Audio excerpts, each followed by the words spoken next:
The residents currently living at a community hall in KwaNdengezi in KwaZulu-Natal are pleading for assistance. Specifically, homes, more than 161 people are in the hall after their homes were washed away and damaged during floods. Some have told Newzroom Africa's Tshegohaco Moagi how they struggle to sleep following the disaster. Tshegohaco joins us live now. Tshegohaco, give us an idea of some of the effects of these floods on people there as they still continue to feel or are impacted by the floods that took place a few weeks ago.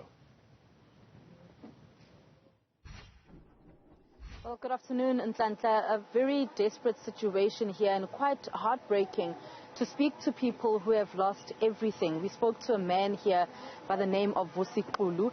He has lost his whole family, his mom and 2 children, the one child being his, the other his sister's. He's lost, they've all been swept away, really, by the floods. He says that he was working and when he got back home at 6 a.m. on Tuesday morning, he tried to look for the 2-bedroom house that they lived in, his mom's house, and they just did not find, he did not find that house, and he then asked people around to assist him in searching for his family, went to various police stations. Search and rescue also went through to where the house initially was to try and find anybody that could be there, but they have found nothing, including mortuaries and hospitals. There's been nothing there. And you know, speaking to Vusikulu Ntlantla was quite heartbreaking because it's a man who went to work on Monday evening, leaving his family behind and assuming and hoping that they would be still there on Tuesday morning, actually expecting them to still be there on Tuesday morning.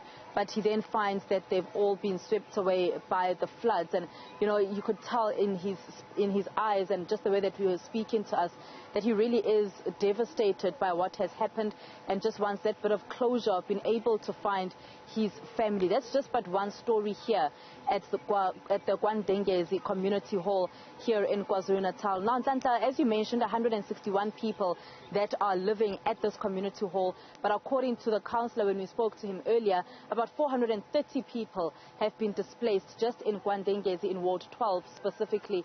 But my colleague Gift is just going to show you the situation here where you can see that, you know, people are trying to make do really with the situation where they find themselves, trying to, you know, build some kind of future for their children. We see that they've started to wash, of course, those shirts that look like shirts for young children that will be going to school. But we then also see that pots. It was lunchtime not so long ago, and we saw a lot of them having lunch already.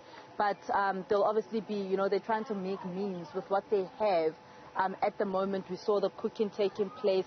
And also a lot of clothing in Ntlantla has been donated to this hall, to the residents that are here.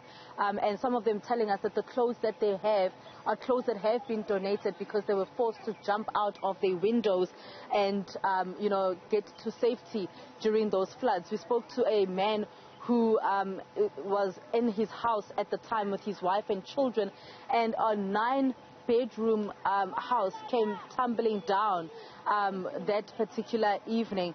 And you would then can imagine the trauma of it all for the family and for the children specifically as to what happens now moving forward.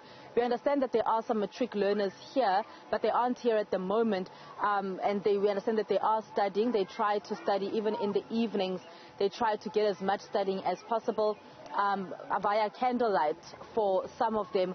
But we understand that there are some donations that are going to come through to assist them so that they're able to study elsewhere, because you can imagine having 161 people here, majority of them are children, and the crying, the playing around of those children can be quite disturbing for matric learners. So we understand that there will be a donation for them so that they are able to study in a more quiet space, in a more peaceful space. So the people here in Ntlantla are really just trying to make do, you know, with what they currently have.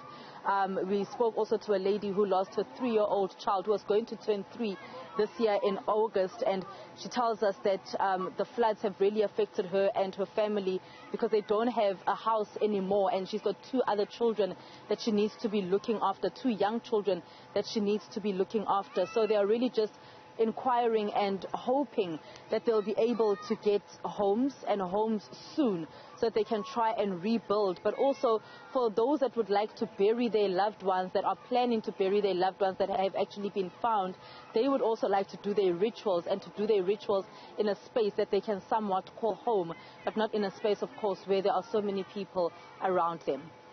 Our reporter Tshegohaco Moagi, she's out in KwaNdengezi in KZN, where more help is on the way.